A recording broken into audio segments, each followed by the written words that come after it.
Hello friends, neighbors, John here, and we are about to go into Hansen Distillery, which is in North Edmonton, famous for their rye. Kris and Darren have agreed to meet me here. We'll see what happens, but I'm hoping I'll get a little taste and a little insight into some of the best rye coming out of Alberta.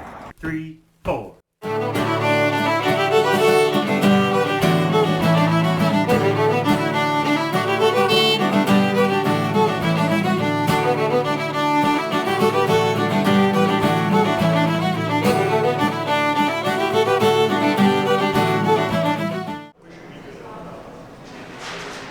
We're here at Hansen Distillery in North Edmonton.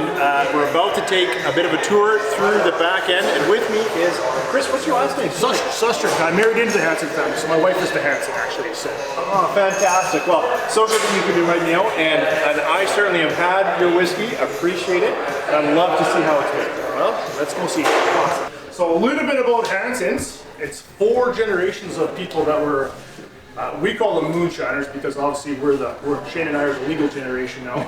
But it started off with Shane's great-grandfather and grandmother, Carl and Amanda Hansen. They came from South Dakota, Iowa, early 1900s. They lived through Prohibition, and that's the reason they started making alcohol was Prohibition. If you can't buy it, well, they had to start making it. So yeah, that's where it all started.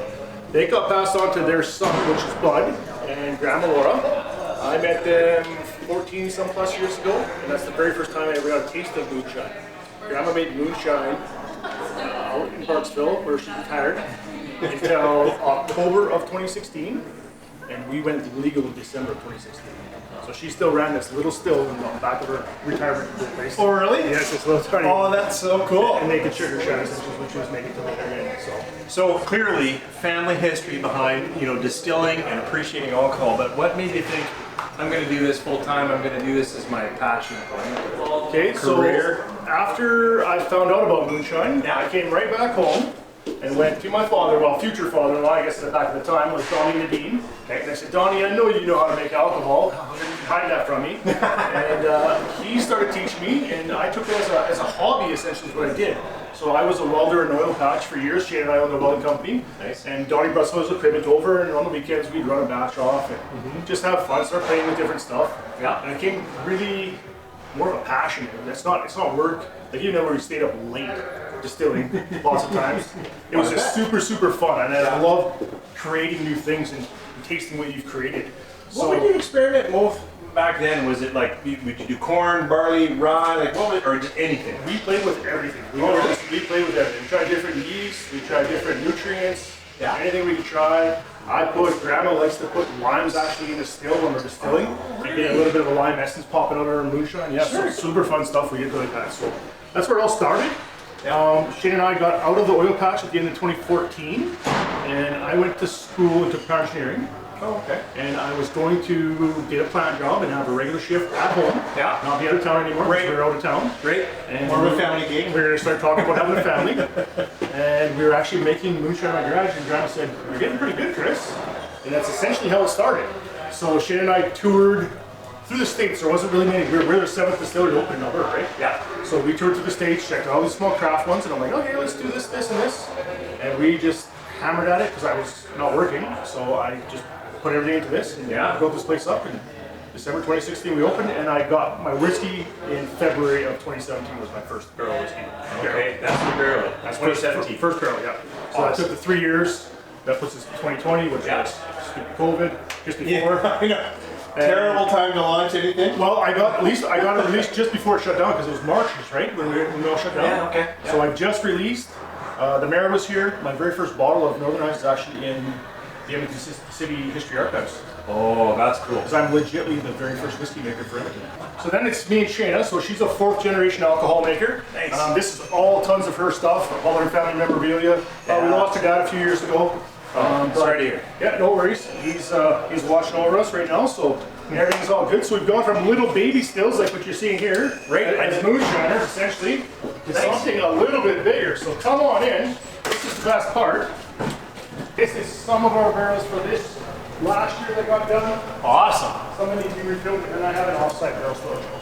Yeah, I wasn't sure where you aged them, but some of them at least are right here. You come in. Wow. We like to keep those ones. So these will be going to the warehouse right away. Okay. My new barrels will actually be showing. So are these younger then? And then the Yeah, these older are 22 fills. Yeah. Yeah. Okay. So we have a few special ones that are still left in here, but otherwise they all go to the offset barrels. So this looks to me like some of the grains we're going to talk about. So these are the 4 varieties of grain that I use at the distillery. I use 100% rye for our Northern Ice whiskey. That's, everybody knows I'm a rye guy.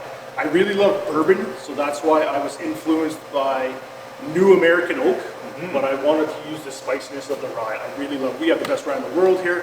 Why not use it, right? Love it. I am using wheat for some of our vodka, and which was before our moonshines. Okay. I don't technically make moonshine anymore because I pay tax on it. No, It's unfiltered vodka, essentially is what it is. The third grain we're using is triticale. That's a hybrid of a grain. It's a cross between a wheat and a rye. Great.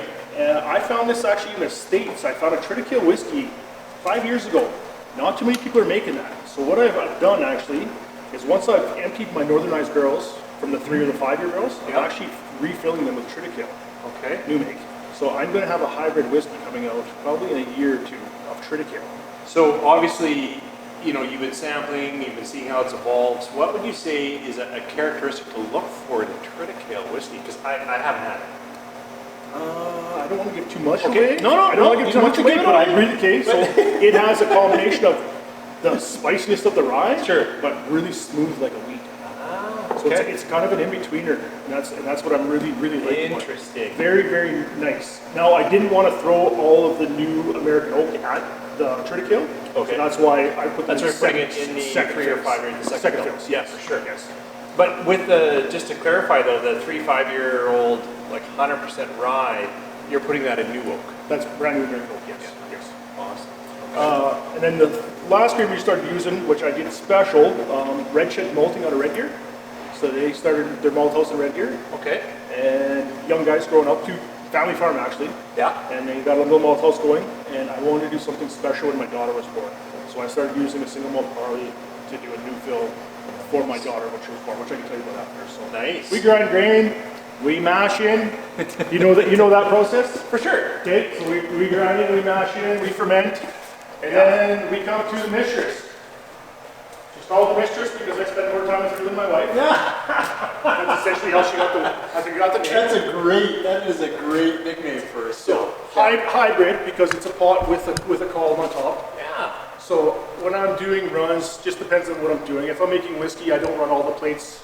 I pop caps off. So I'm pretty much doing a triple pot distill with my whiskey in a single pass run. I'm not as familiar with I don't know what to call this, but a hybrid or a combo where you've got some plates like this and a pot here. How do you make sure that the cut, you know what I mean? Like when you're spinning off the heads, you're refluxing the tails or something. Like how do you get that when it's not a typical pot where you know, line it off one way and bring it back the other? Okay, well, we still have that. You're absolutely correct. So we still have cuts back here. Oh, Okay. But what I do is I have a deflagmenter on top. So when I initially fire up, I let all of your heads pass through. They go over, I make the cuts, and then we know, and then I can start adding water to the top to cool that down on the top. And I'm actually keeping more reflux down in the column. Okay. So I'm actually limiting how much I allow to go over the top at the time. Sure. So I can, instead of letting it all come straightly off the top and collecting hearts, Right. I can keep it back in there to triple pot distill it. Okay. So the heads are off, and now we're keeping it at the right temperature so that you're kind of staying in that hard range. Absolutely. Absolutely. It's essentially exactly what it is, yes. So it works really well for me. That's what I learned on, and that's what I kind of like. So Awesome. the big tower is specifically for vodka.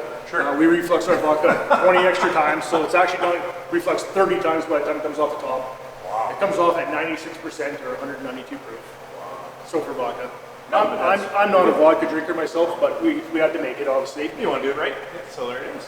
I don't have enough room in my distillery. Obviously, it seems small, so I don't have another room for another still. So I use a gin basket instead of a still for gin. We could add all the botanicals to the still and macerate, Yeah. but the still would taste like gin for the rest of her life. It would for a long time. Or Yes, for a long time. Yes. So because I was going to say this looks like what you're putting in a tea bag or what I don't know what you call it. Yep. There'll be tea bags, and we fill this whole thing up with botanicals, and then we run our gin that way. Sure. Yep, Okay. 100%. I guess we can see you got 22 barrels here. These will all be going to the barrel house. Yeah. So first whiskey to ever come out was the Northern Ice 3-year-old. Yep. Not a bad whiskey. All in all, I was very happy with it. Otherwise, I wouldn't have released it at 3 years. I'm using brand new barrels with a number 3 char. They're made in Avon, Minnesota at the barrel mill for me. Nice. Richard owns small craft barrel house. Okay. And he's making our barrels. All the big coopers get sucked up by Jim Beams and everybody else. Now this must be a demonstration of char levels. This is totally. So old red wine barrels, because I've used a couple of red wine barrels. Yeah. And they actually redo them, so they'll sand them down to new, and we can have. And I actually rubbed it with the forklift a couple days ago. So, different toasts, right? Yeah. So you've got 1, 2, and 3 for a toast, and then different chars, so 1 and a 2, and then actually we use a number 3 for our rye whiskey or our Northern Ice, which is an alligator char. So whiskey obviously needs temperature, humidity. Yeah. So Alberta is very vast. We go from plus 40 some summers to minus 40. Yeah. So I have an outside barrel house with no heat and no air conditioning.